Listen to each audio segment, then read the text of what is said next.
শুভ সন্ধ্যা। আজকের দুপুরবেলায় কাকিমা ফোন করছিল বারবার করে, কখন খেতে আসবি। কাকিমা চলে এসছে, অনুব্রতও ফোন করছিল।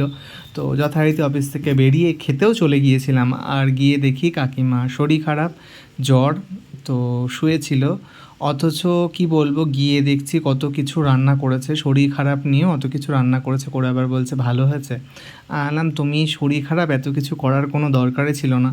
বলছে না তুই খাবি। আলাম আমি কি অতিথি? তো যাই হোক, দেখো কী কী রান্না করেছিল। আর অনুব্রত খাবার বেড়ে দিয়েছিল, কাকিমা যেহেতু মানে স্নানে গিয়েছিল, মানে শুয়েছিল শরীর খারাপ বলে।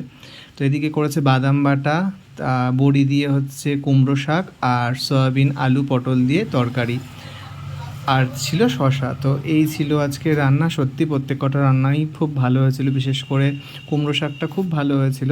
শরীর খারাপ হলেও কী হবে, খুব যত্ন করে রান্না করেছিল কাকিমা।